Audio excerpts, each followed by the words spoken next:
తెలియజేస్తున్నాను. జ్ఞాపకము చేసుకొనుట ఏంది? ఈ సందర్భానికి సంబంధించి నేను బైబిల్లో నుంచి మనందరికీ తెలిసిన ఒక వృత్తాంతాన్ని, ఒక కథని, జరిగిన సంఘటనని మీకు గుర్తు చేస్తా. ఆదికాండం 40వ అధ్యాయం 10వ వచనం నుండి ఈ సందర్భం ఉంటుంది. ఆదికాండం 40వ అధ్యాయం 10వ వచనం నుండి ఈ సందర్భం ఉంటుంది. చదువుమా. నేను అది చిగురించినట్టు ఉండెను, దాని పువ్వులు వికసించెను, దాని గెలలు పండి ద్రాక్ష ఫలములాయెను. మరియు ఫరో గిన్నె నా చేతిలో ఉండెను. ఆ ద్రాక్ష ఫలములు నేను పట్టుకుని ఫరో గిన్నెలో వాటిని పిండి ఆ గిన్నె ఫరో చేతికిచ్చితినని తన కలను అతనితో వివరించి చెప్పెను. ఇక్కడ ఎవరు అతను అంటే యోసేపు. ఎవరు? యోసేపు. బైబిల్ను మనం ధ్యానిస్తా వెళ్తా ఉంటే ఎంతో లోతైన మర్మాలు ఉంటాయి. అబ్రహాముకి ఇవ్వబడిన వాగ్దానం ఇస్సాకులో నెరవేరిందా? తర్వాత తన కుమారులు ఇద్దరు, యాకోబు, ఏశావు, ఎవరిలో నెరవేరింది? 12 గోత్రాల వారు. అంతేనా? ఆయనకి 2 భార్యలు, 2 ఉపపత్నులు, అందరు కలిసి 13 మంది సంతానం. ఆ 12 మంది మగపిల్లల్లో ఒక వ్యక్తి పేరు, 11వ వ్యక్తి పేరు ఏం పేరు? యోసేపు. ప్రత్యేకించి గోత్రాల వారిగా ఈబడిన స్వాస్థ్యం చూసుకుంటే యోసేపుకు 2 స్వాస్థ్యాలు ఇచ్చారు. తన 2 కుమారులకి దేవుడు ఆ యొక్క గోత్రాలలో పేర్లు ఇచ్చాడు.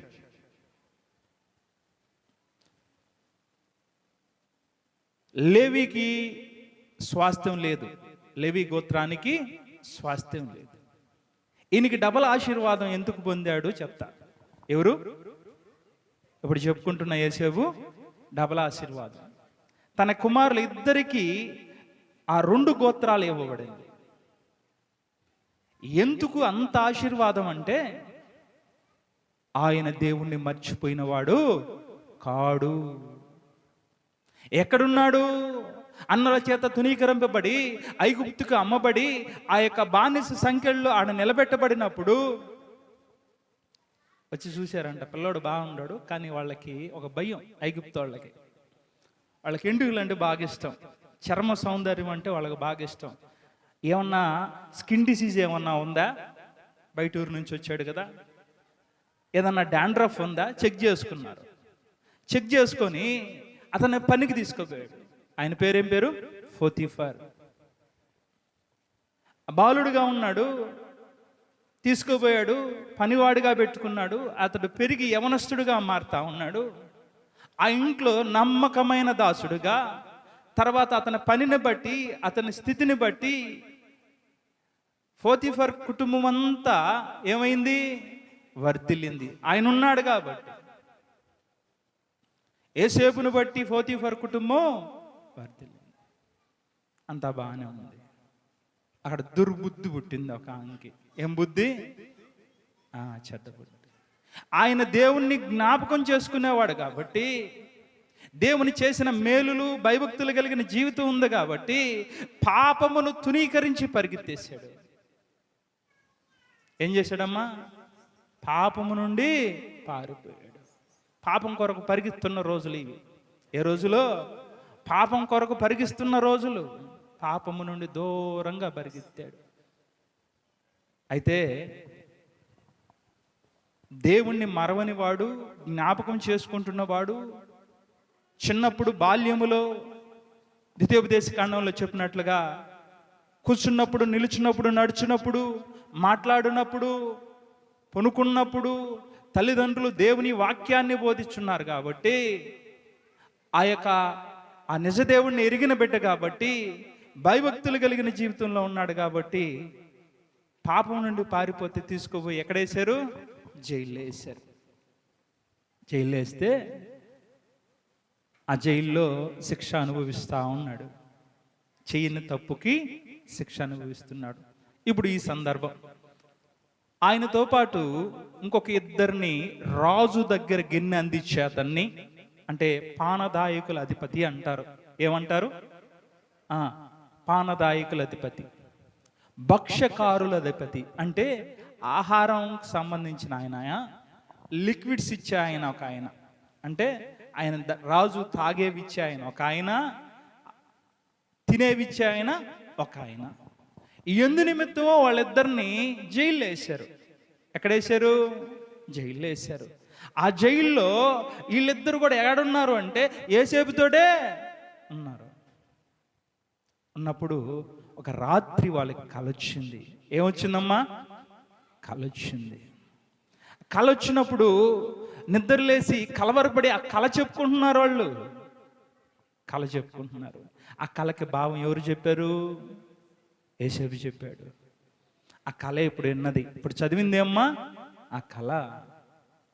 ఆ కళలో మొదటి వాని గురించి, అనగా పానదాయకుల అధిపతికి వచ్చిన కళ ఏంది? ద్రాక్షాలు మంచివి తీసుకోవడం, వాటిని పిండడం, ఆ గిన్నె ఆ రాజుకి అందించడం. ఆ కళలో అర్థం చెప్పాడు. 3 దినాల్లో నీవు ఎడుంటావు? రాజు గిన్నె అందిస్తావు. మంచిది. తర్వాత ఇంకొక ఆయన ఉన్నాడు. 16వ వచనంకి వెళ్దాం అమ్మా. 40వ అధ్యాయం 16వ వచనం. మంచిదని భక్ష్యకారుల అధిపతి చూచి అతనితో ఇట్లా నేనును కలకంటిని, ఇదిగో తెల్లని పిండి వంటలు గల 3 గంపలు నా తల మీద ఉండెను. మీది గంపలో ఫరో నిమిత్తము సమస్త విధములైన పిండి వంటలు ఉండెను. పక్షులు నా తల మీదనున్న ఆ గంపలో నుండి వాటిని తీసుకుని తినుచుండెను. అందుకు యోసేపు దాని భావమిదే, ఆ 3 గంపలు 3 దినములు, ఇంకా 3 దినములలోగా ఫరో నీ మీద నుండి నీ తలను పైకెత్తి మ్రాను మీద నిన్ను వేలాడదీయించును. అప్పుడు పక్షులు నీ మీద నుండి నీ మాంసమును తినివేయునని ఉత్తరమిచ్చెను. ఆయనకి చెప్పిన కలభావం బాగుందని ఎవరు? భక్ష్యకారుల అధిపతి, పానదాయకుల అధిపతికి సమాధానం బాగొచ్చింది. ఈ వ్యక్తి ఈ కలభావాన్ని కుడీకరించి తెలియజేశాడు. ఇప్పుడు నాకున్న సమస్య ఉంది కదా, నాకు కూడా బాధ ఉంది కదా అని చెప్పి ఆ బాధను చెప్పాడు. అయ్యా, నాకు ఒక కళ వచ్చింది, గంప ఎత్తుకో ఉన్నాను. ఆ గంపలో రాజుగారికి రొట్లు ఉన్నాయి, 3 గంపలు ఉన్నాయి. ఆ 3 గంపల మీద ఆ యొక్క పక్షులు వచ్చి ఆ రొట్లు పెరుక్కొని తింటున్నాయంటే దాని భావం చెప్పాడు.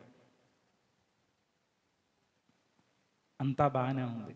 ఇదంతా నేను మీకు ఎందుకు చెప్తున్నానంటే, ఒక ఆయనేమో ఆ రోజు రానే వచ్చింది, రాజుగారి పుట్టినరోజు, పిలిపించాడు. వీళ్ళిద్దరు తలెత్తాడు. ఒక ఆయన్ని లోపలికి తీసుకున్నాడు, ఇంకొక ఆయన్ని బయటికి పంపించాడు. ఆయన నూరేశారు. ఆ యొక్క పక్షుల ఆహారంగా పొడుచుకున్నాయి, చనిపోయిన ఆహారాన్ని పొడుచుకున్నాయి. జరిగిపోయింది, కలభావం నెరవేరింది. కాకపోతే ఇది నేను ఇప్పుడు ఎందుకు చెప్తున్నానంటే, పానదాయకుల అధిపతితో యోసేపు ఏం చెప్పాడు? నీవు రాజు దగ్గరికి వెళ్ళినప్పుడు నన్ను జ్ఞాపకం చేసుకో అన్నాడు. ఏమన్నాడు? నువ్వు రాజు కాడకు పోయినప్పుడు నేను అన్యాయంగా ఏడా జైల్లో ఉన్నానయ్యా, నిజంగా నేనే తప్పు చేయలేదు, అన్యాయంగా నన్ను ఇక్కడ పెట్టాడు, జ్ఞాపకం చేసుకో. ఈయనేం చేశాడు? అడగబోయి 2 సంవత్సరాలు అయిపోయింది. ఎన్ని సంవత్సరాలు అయిపోయింది? 2 సంవత్సరాలు అయిపోయింది. 23 దాకా వరుస క్రమంలో చదువుకుంటా పోతే మనకు ఆ యొక్క సందర్భం తెలుస్తుంది. 21, 22, 23 చదవండి. ఇంటికి వెళ్ళిన తర్వాత 40వ అధ్యాయము 41వ అధ్యాయం చదువుకోండి, ఆది కాండం. ఇప్పుడు 21, 22, 23 చదువు. పానదాయకుల అధిపతి ఉద్యోగము మరలా అతనికిచ్చెను గనుక అతడు ఫరో చేతికి గిన్నెనిచ్చెను. మరియు యోసేపు వారికి తెలిపిన భావము చొప్పున భక్ష్యకారుల అధిపతిని వ్రేలాడదీయించెను. అయితే పానదాయకుల అధిపతి యోసేపును జ్ఞాపకం చేసుకొనక అతని మర్చిపోయెను. ఏం చేశాడు? అతను చెప్పింది చెప్పినట్టు జరిగింది. ఒక రిక్వెస్ట్ అడిగాడు, అయ్యా రాజుకు చెప్పయ్యా నా పరిస్థితి అంటే. ఏమైపోయాడంట? మరిచిపోయాడు. ఏం పోయాడు? మర్చిపోయాడు. మనుషులు చేసిన పనిని, మేలును ఇంకొక మనిషి ఏం చేశాడు? మర్చిపోయాడు. ఎన్ని సంవత్సరాలు మర్చిపోయాడమ్మా? 2 సంవత్సరాలు మర్చిపోయాడు. 41వ అధ్యాయం ఆదికాండం చదువు 1వ వచనం నుండి. ఏండ్లు గడిచిన తరువాత, ఎన్నేళ్ళు గడిచిపోయినాయంట? 2 ఏళ్ళు గడిచిపోయినాయి. అసలు మర్చిపోయాడు సహాయం చేసిన వ్యక్తిని, అర్థం చెప్పిన వ్యక్తిని. 2 ఏళ్ళు మర్చిపోయాడు. ఒకరోజు రాత్రి రాజుకు కలొచ్చింది. కలవరపడి లేచాడు, మళ్ళీ పునుకున్నాడు, మళ్ళీ కల వచ్చింది. 2 కలలు వచ్చాయి. ఈ కలలు, వాటి అర్థాలు మనం చూడాలంటే 41వ అధ్యాయం 1వ వచనం నుంచి 14వ వచనం వరకు ధ్యానిస్తే అక్కడ 2 రకాల కళలు వస్తాయి. ఆవులు కనిపిస్తాయి. బలమైన ఆవులు 7, బలహీనమైన ఆవులు 7. బలహీనమైన ఆవులు బలమైన ఆవులను మింగేశాయి. ఏమేశాయి? మింగేశాయి. రాజు కళ్ళొచ్చింది. రెండోసారి మళ్ళీ బలహీనమైన వెన్నులు 7, ముందు బలమైన ఎన్నులు 7 కనిపించాయి. తర్వాత బలహీనమైన వెన్నులు 7 కనిపించాయి. వెన్నులు తెలుసు కదా, కంకి అంటాం కదా మనం, వడ్లు కంకి అంటాం కదా, అట్లాంటిది. ఇది దాన్ని మింగేస్తా ఉంది. బలమైనది మొదట కనిపిస్తుంది, బలహీనమైనది తర్వాత కనిపిస్తుంది.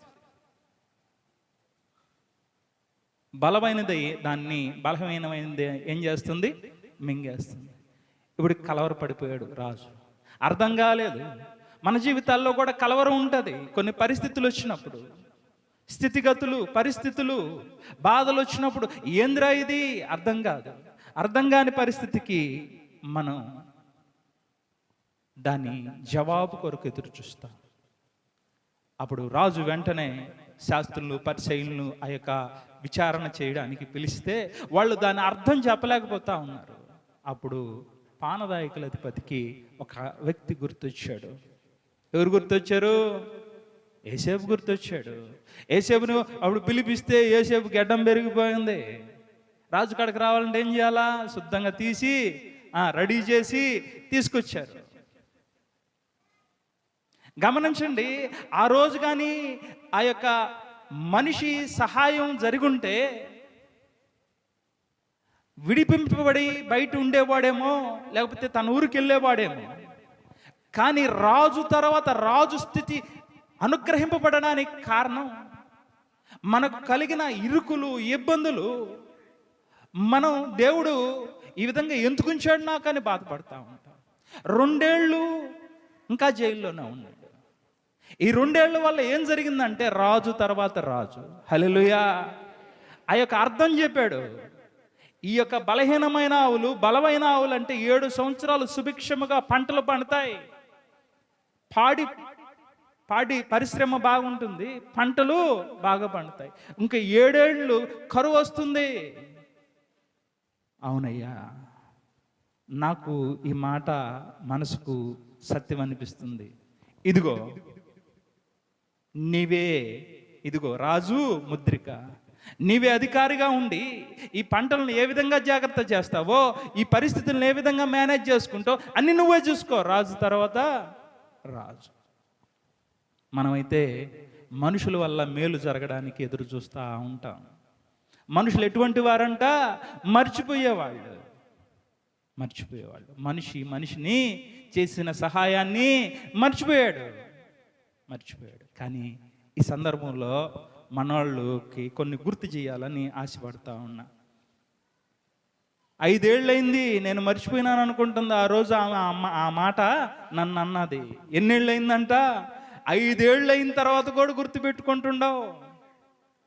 ఈరోజు వాక్యం వెళ్ళి అయిన తర్వాత, ఇంటికి పోయిన తర్వాత ఏ సందర్భం చెప్పాడు, ఏం వాక్యం చెప్పాడు అంటే ఆ బెదర్ భలే చెప్పాడు.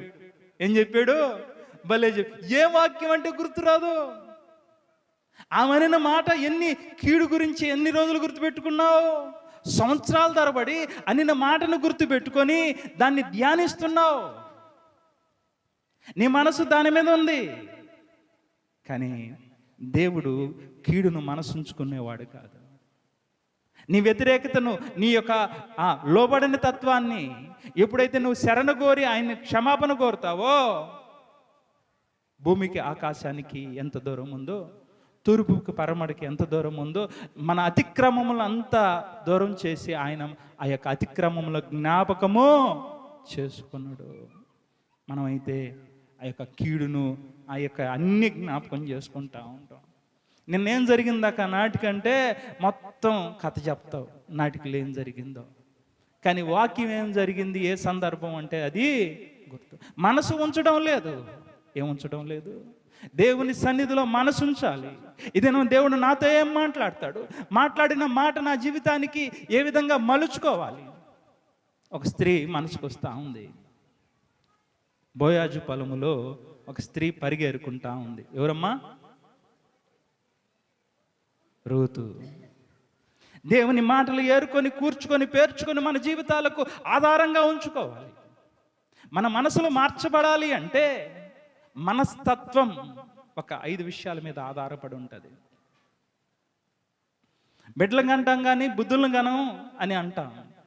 వాడు అటు తయారయ్యాడే, నేను అటు అవ్వాలనుకున్నానా అంటాం. వాడు ఏది వింటున్నాడో, వాడు ఏది చూస్తున్నాడో, ఏది మాట్లాడుతున్నాడో, ఏది ఆలోచిస్తున్నాడో, ఏది చేస్తున్నాడో అదే వాడి బుద్ధి, అదే తత్వం, మనస్తత్వం. ఇవన్నీ ఎలా జరుగుతున్నాయి?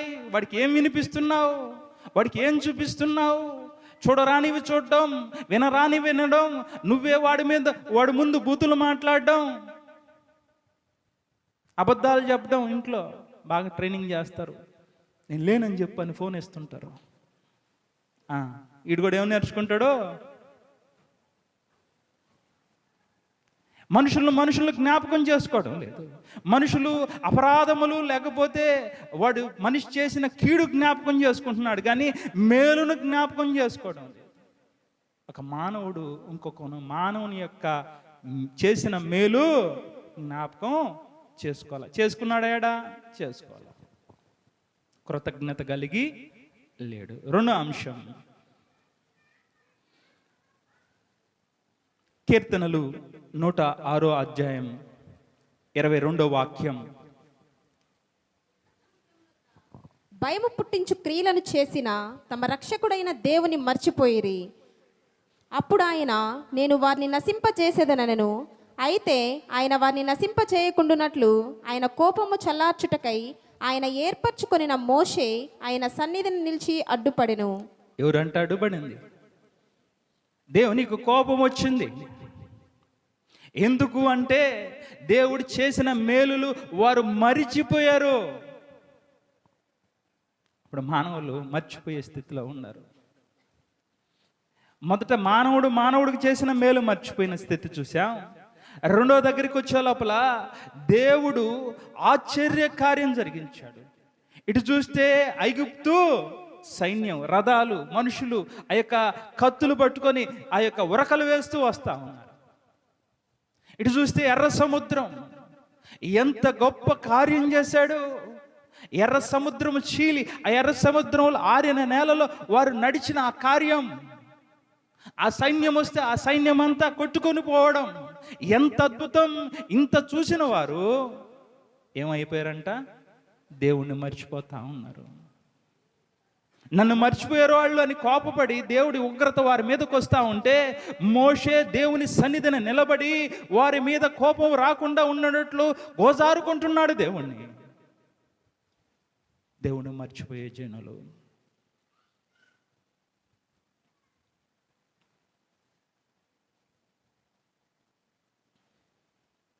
ఇదేనా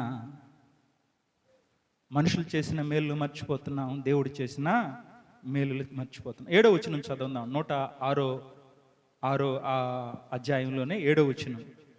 ఐగుప్తులో మా పితరులు అద్భుతములను గ్రహింపకుండిరి. నీ కృపా బాహుల్యమును జ్ఞాపకమునకు తెచ్చుకొనకయుండిరి. సముద్రమునొద్ద ఎర్ర సముద్రమునొద్ద వారు తిరుగుబాటు చేసిరి. ఆయనను తన మహాపరాక్రమమును ప్రసిద్ధి చేయుటకై ఆయన తన నామమును బట్టి వారిని రక్షించెను. ఆయన ఎర్ర సముద్రమును గద్దింపగా అది అదిరిపోయెను. మైదానము మీద నడుచున్నట్లు వారిని అగాధ జలములలో నడిపించెను. వారి పగవారి చేతిలో నుండి వారిని రక్షించెను.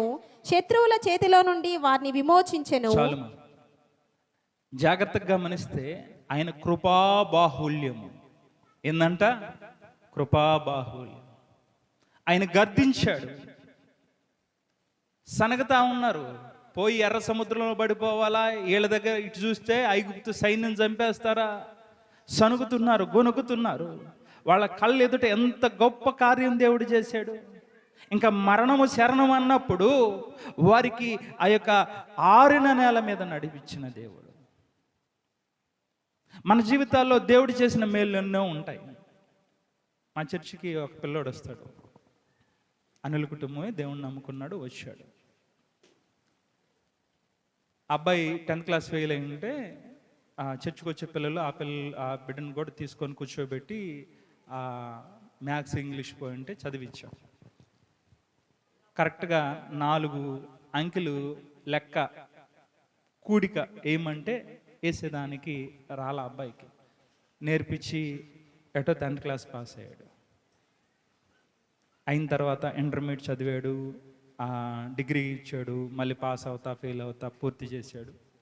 ఆ బిడ్డ జీవితంలో కుటుంబంలో ఎన్నో ఇబ్బందులు. దేవుని మందిరానికి రాకముందు, వచ్చిన తర్వాత ఎన్ని మేళ్ళు చేశాడో. తండ్రి తాగి వండిన అన్నాన్ని ఈదులు వేసేసి ఆ అమ్మ ఈ యొక్క చీటీలు వేసి వాళ్ళకి తిరిగి కట్టలేక గందరగోళం. అక్క జీవితం చూస్తే అక్క భర్త అక్కని విడిచిపెట్టి, ఇష్టపడి పెళ్లి చేసుకొని విడిచిపెట్టి, ఎన్ని సమస్యలు ఉన్నాయో, ఎన్ని పరిస్థితులు వచ్చాయో. దేవుని మందిరానికి వచ్చిన తర్వాత ఈ పరిస్థితులన్నీ కుటుంబంలో మారిపోయినాయి. రేనైనా లేచి సాక్ష్యం చెప్పరా, దేవుడు ఇన్ని చేశాడు నీకు అంటే వాడు వెనకాడుతూ ఉంటాడు. మా గుళ్ళో మడుగు చెప్పడు, బయట అడగపోయినా చెప్తాడు అదేందో. ఈ మధ్య వాడికి కిడ్నీలో రాళ్ళు వచ్చాయి. ఎక్కడండి? కిడ్నీలో. డాక్టర్లు ఆపరేషన్ చేయాలన్నారు. వాడు పోలీస్ అవ్వాలని ఆశ, పరిగిస్తూ ఉంటాడు. వాడు ప్రార్థన చేయమంటా ఉంటే సుమారు 3 సంవత్సరాల నుంచి ప్రయత్నం చేస్తుంటే ఇప్పుడు దేవుడు ఇస్తాడరా అంటే ఇప్పుడు వచ్చింది ఆ అబ్బాయికి సామర్థ్యత. పరిగెత్తేదానికి కాదు, దానికి సంబంధించిన జ్ఞానం ఇప్పుడు వచ్చింది. గట్టిగా ప్రయత్నం చేయి, ఈ సంవత్సరాలు ఎందుకు చెప్పలేదన్నా వస్తుందని అంటే ఆ యోగ్యత, ఆ సమయమో రావాలా. అయితే ఆ కిడ్నీలో రాళ్ళు గురించి ఏం జరిగిందంటే ఆపరేషన్ చేస్తే తర్వాత పరిగెత్తేదానికి ఇబ్బంది. వెంటనే మళ్ళీ ఏముంది, ఆ పరిగెత్తే పోటీలు ఉన్నాయి. ఎందుకో వెళ్ళి ప్రార్థన చేయాలనిపించింది. పోయి ప్రార్థన చేసిన తర్వాత దేవుని జవాబు. హల్లెలూయా. మనుషుల ప్రార్థనలు దేవుని దగ్గర యాచిస్తాం, బతిలాడుకుంటాం. ఆయన కృప. ఆ రోజు రాత్రి తెల్లని వస్త్రాలు వేసుకున్న వాళ్ళు వచ్చి వాడు చుట్టూ నిలబడి వాడిని తాకి ఏదో చేస్తా ఉన్నాడు, వీడి మత్తులో ఉన్నాడంట. వాళ్ళ అమ్మ ఫ్యాన్ తిరుగుతున్నా చెమట పట్టిపోయేవాడు ఆ కదలాడుతూ ఉన్నాడు, కానీ వాడు లేయటం లేదు. ఏమిరా అని తడుతున్నా కానీ గమ్ముగా ఉన్నాడు. ఏంది ఇంతసేపు వీడిట్టున్నాడు, మత్తుగా చెమటలు పట్టిపోతా ఉన్నాడు, వీడికి ఏమన్నా బాగలేదా అనుకుంటా ఉంటే నిద్రలేసేటప్పటికి వాడు చెప్పిన కళ ఏంటంటే రాత్రి నా చుట్టూ తెల్లని వస్త్రాలు వారు నిలబడి నాకు ఏదో కలిపెడతా ఉన్నారు వెనకాల. ఆ రోజు పొద్దున్న నుంచి ఆ నొప్పి లేదు. హల్లెలూయా. ఇప్పుడు అన్నా చెప్పరా దేవుని గురించి సాక్ష్యం అంటే చెప్పలా. ఆయన ఇంటి పక్కన ఆయనకి అదే అంతే 8 mm ఒకటి, 5 mm ఒకటి వస్తే ఆయన పోయి ఆపరేషన్ చేయించుకున్నాడు. దేవుడు చేసిన మేలును, ఆయన చేసిన ఉపకారంలో దేనిని మర్చిపోతా ఉన్నారు మనుషులు. దేవుడు చేసిన మేలును జ్ఞాపకం చేసుకుంటే మనిషికి, ఇంకొక మనిషి ఆ వాక్యం విన్నప్పుడు లేకపోతే ఆ సాక్ష్యం విన్నప్పుడు పురుకొల్పు వస్తుంది, ఆశ కలుగుతుంది. దేవునికి అసాధ్యమైంది లేదు, దేవుడిని ఆధారపడిన వాడు, ఆశ్రయించిన వాడు మేలు పొందుకుంటాడు అని. హల్లెలూయా. వినటం వల్ల పలకండి, చెప్పండి అంటే జరిగిన కార్యం పలకటంలే. ఏమిరా అంటే ఉద్యోగం వస్తే చెప్తా అన్న. ఎప్పుడంట వాడి మేలు, వాడి ఉద్దేశం ఏంది, ఆ ఉద్యోగం వస్తేనే. ఇప్పటికి ఎన్ని జరిగినాయి మీకు? ఎందుకు ఆ వ్యక్తి గురించి ఇన్ని చెప్పాడంటే మన జీవితాల్లో కూడా ఎన్నెన్నో దేవుడు చేస్తుంటాడు. ఏదో ఒక్కటి జరగలేదని దాని వైపే చూస్తూ ఇక్కడికి వచ్చే ముందు ఒక 2 రోజుల ముందు ఏ అంశం చెప్దామని సిద్ధపాటికి దేవుణ్ణి అడుక్కుంటా ఉంటే ఓ రోజు రాత్రి మనసుకి ఒకటి వస్తూ ఉంది. అరిచేతిలో గాజు ముక్క ఉంది. ఎక్కడండి? మనసుకు వచ్చిన ఆ విషయం చెప్తున్నా. ఇది మన సమస్య. ఎక్కడుంది? అరిచేతిలో ఉంది, గుచ్చుకొని ఉంది. ప్రతి మనిషి మనసుకు సంబంధించి ఏదో ఒక వేదన, బాధ ఉంది, లోపల ఉంది. ఇప్పుడు మనం ఏం చేస్తున్నామంటే, ఒక చిన్న పిల్లోడు గాయం తగిలిన, ముళ్ళు గుచ్చుకున్నా నేరుగా ఏం చేస్తాడు? వాళ్ళ అమ్మకాడుకో నాన్నకాడుకో పోయి ఆ కాలో చెయ్యో చూపించి, ఇదిగో నానా ఈడ ముళ్ళు నొప్పిగా ఉంది అని చెప్పి ఆడస్తాడు. కారణం ఏంది? ఆ నొప్పిని తీర్చేవారు, దాన్ని తొలగించేవాడు, దాన్ని సరిచేసేవాడు ఆ తల్లో ఆ తండ్రో ప్రేమ కలిగిన వారు, చూసుకునేవారు. మనం ఏం చేస్తాం తెలుసా? కొత్త ప్రయోగాలు చేస్తాం. మనం పెరగడానికో, మనం దాన్ని పూర్తిగా మనసు ఉంచి దాన్ని పిడికిలి బిగించినట్లుగా మనకున్న వేదనంతా మనం దాన్ని తలపోసుకొని మనుషులకు చెప్పుకొని వేదన చెందుతూ చింతాక్రాంతులైపోతాం. ఈ లోకంలో ఒక వ్యాధి, మహావ్యాధిగా ఉన్న వ్యాధి ఏంటంటే మానసిక ఒత్తిడి. ఏ ఒత్తిడి? మానసిక. చిన్నపిల్లోడికి వాడి తగిన బాధ వాడికి ఉంటుంది. నా పక్కనోడు జామెట్రీ బాక్స్ కొనుక్కున్నాడు, వాడు బ్యాగు రంగులుగా ఉంది, వాడికి ఉంటుంది. ఒక యవనస్తుడికి ఇంకొక దిగులు, మాయరోగం.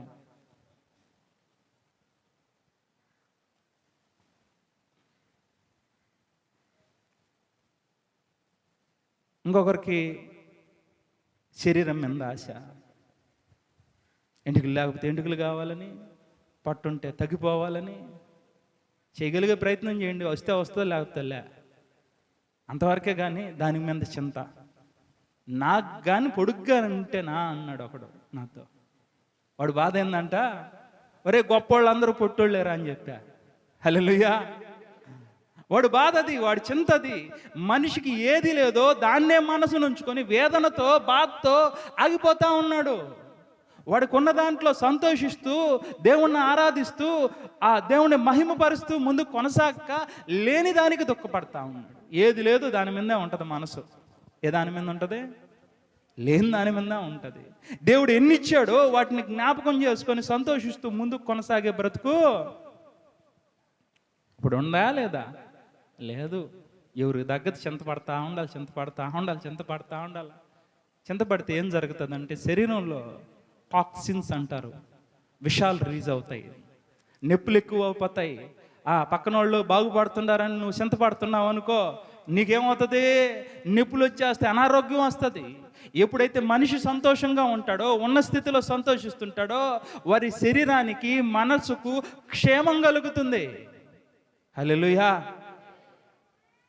కొందరు మారారు, కొందరు మారలా. హల్లెలూయా అంటే ఇప్పుడు స్తోత్రం అన్నారు, కొందరు మళ్ళీ హల్లెలూయా అన్నారు. మార్చేద్దాం సార్. హల్లెలూయా. మంచిది. దినదినం మనం నేర్చుకుంటూ పోతా ఉన్నాం. ఒక కొత్త విషయం కరెక్ట్ అయితే, మనం చేసేది తప్పు అయితే దాన్ని మార్చుకుంటూ పోవటమే. నన్ను చాలా విషయాల్లో స్త్రీలకు ప్రార్థన ఇవ్వచ్చా, పాటలు పాడొచ్చా, రకరకాలు ప్రశ్నలు, లేకపోతే ఇంకొకటి కాదు అని బైబిల్లో నుంచి చూపిస్తే నేను మార్చుకుంటాను అని చెప్పా. ఏంది? నేను చేసేది తప్పు అని బైబిల్లో నుంచి నాకు వాక్యంగా చూపిస్తే అది అంగీకారంగా ఉంటే ఖచ్చితంగా మార్చుకుంటాను. మన జీవితాల్లో మార్పు అనేది ఖచ్చితంగా అవసరమైనప్పుడు, నిజమైనప్పుడు దాన్ని చేసుకోవాల్సిందే. నేనిట్టే నాదే కరెక్ట్ అంటే కుదరదు. వాక్యమే ఆధారం, దాన్ని బట్టి మన జీవితాలు సరిచేయబడాలి. ఆమేన్. మన జీవితాలు వాక్యంతో సరిచేయబడాలి. అయితే ఇప్పుడు 2 సందర్భాలు చెప్పా. ఒకటి, మానవుడు చేసిన మేలుని గుర్తుపెట్టుకోవడం లేదు, జ్ఞాపకము చేసుకోవడం లేదు. మానవుడు దేవుడు చేసిన మేలును జ్ఞాపకం చేసుకోవడం లే. 2 విషయాలు చెప్పా. ఆ 2వ విషయంకి ఇంకొక మాట చెప్పేసి 3వ అంశంలోకి వెళ్ళిపోయి త్వరగా ముగించుకుందాం. ఇంకొక 15 నిమిషాలే ఉంది. ఇర్మియా 2వ అధ్యాయం 23వ వాక్యం. ఇర్మియా 2వ అధ్యాయం 23వ వాక్యం. నేను రెండు సార్లు చెప్తా, ఎందుకంటే చాలా మంది ఫాస్ట్గా తీసేవాళ్ళు ఉంటారు. వాళ్ళు ఇర్మియా వరకే గుర్తుపెట్టుకుంటారు, తర్వాత పక్కన వాళ్ళ బైబిల్ చూస్తుంటారు. అందుకోసం రెండు సార్లు చెప్తుంటా. సరే చదువు. నేను అపవిత్రత నొందిన దానను కాను, బయలుదేవతలను అనుసరించి పోవుదానను కాను అని నీవు ఎట్లను కొందువు. లోయలో నీ మార్గమును చూడుము, నీవు చేసిన దాన్ని తెలుసుకొనుము. నీవు త్రోవలలో ఇటు అటు తిరుగులాడు వడిగల ఒంటెవు, అరణ్యమునకు అలవాటు పడిన అడవి గాడిదవు. అది దాని కామ తురత వలన. కాదమ్మా, ఇంకొక సందర్భం అది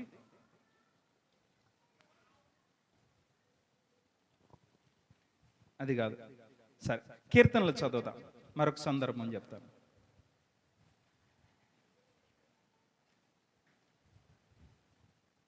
కీర్తనలు 8వ అధ్యాయం 3వ వచనం.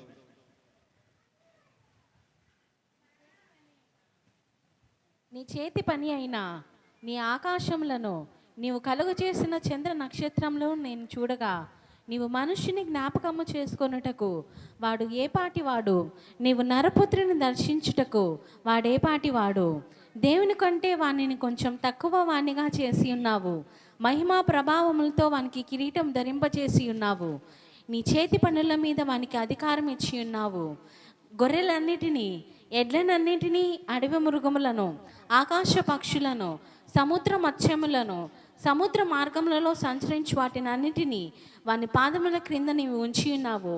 యెహోవా మా ప్రభువా, భూమి ఎంతటా నీ నామము ఎంత ప్రభావము గలది. చాలు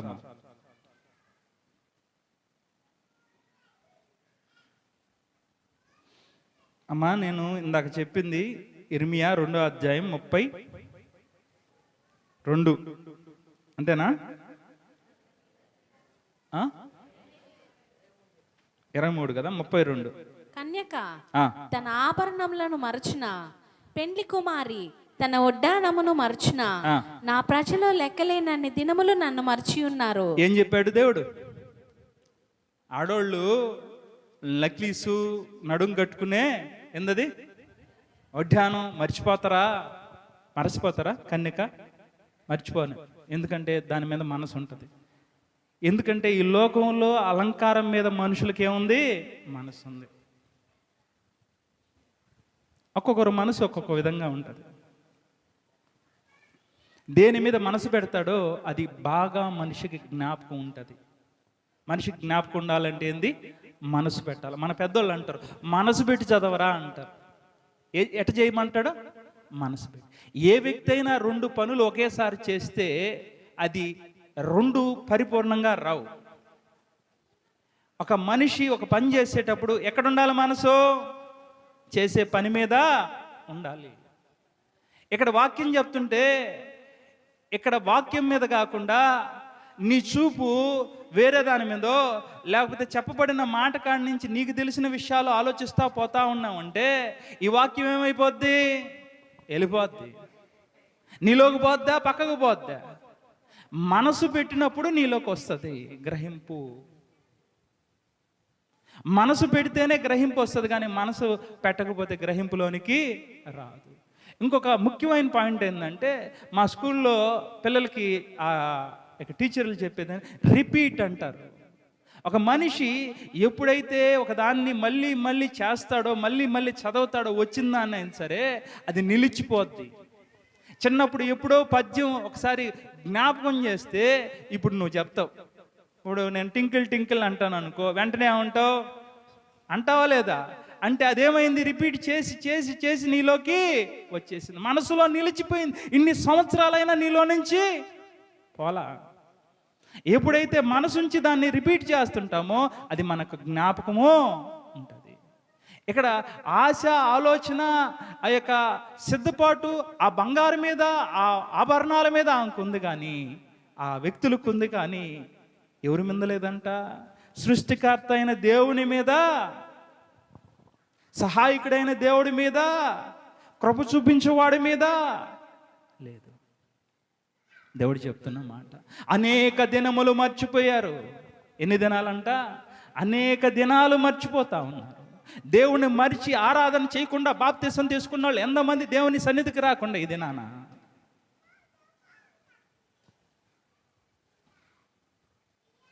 పిల్లైనోడు ఇంటికి పోకపోతే అడుగుతారు. సాయంకాలం పిల్లోడు ఇంటికి బయట ఉంటే అడుగుతాడు, ఏమమ్మా అత్తగారింటికి వచ్చి అమ్మగారింటికి వచ్చేసిన ఎప్పుడు పోతావు అని అడగతావా లేదా? గుడికి రాకపోతే ఎవరు అడగడంలా, నీ పిల్లలు నువ్వు అడగడంలా, టీవీ కాడ వదిలేసి వచ్చేస్తా ఉండవు. ప్రభు దినంలో ప్రభు సన్నిధిలో మనం ఉండాలని నేర్పించుకోవడంలే. ఇదేనో అనేక దినములు నన్ను మర్చిపోయారు అంటున్నాడు దేవుడు. ఎన్ని దినాలంట? మళ్ళీ కష్టాలు వచ్చినప్పుడు గుర్తొస్తారు. ఎప్పుడు వస్తారు? మళ్ళీ క్రిస్మస్కి వచ్చినప్పుడు వస్తారు. క్రిస్మస్ వచ్చినప్పుడు వస్తారు. అంతే కదా? అంతేనంట. మన వాళ్ళు బాగా తలకాయ ఒప్పుతున్నారు, ఒప్పుకుంటున్నారు నిజాలు. మా దగ్గర కూడా కొంతమంది పిల్లలు ఉన్నారు, తప్పు ఒప్పుకుంటారు కానీ విడిచిపెట్టి సరి చేసుకోరు. ఏందిరా నువ్వు చేసేది? బాప్తిసం తీసుకున్నావు, ఆదివారం సన్నిధికి రాకుండా ఏడకపోయినావు, బీచ్.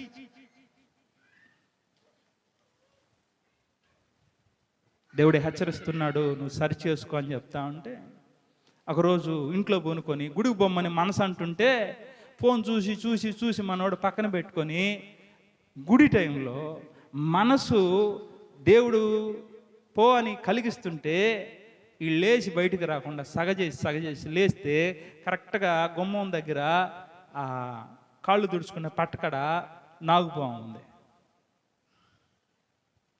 ఉంది. ఇప్పుడు ఏం చేయాలోడు?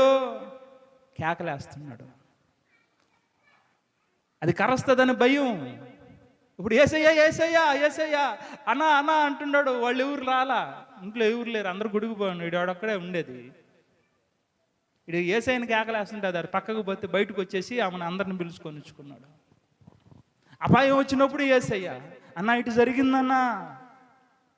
మరి ఆరాధన బాప్తిసం తీసుకున్నాడువి, ప్రభుని సేవించ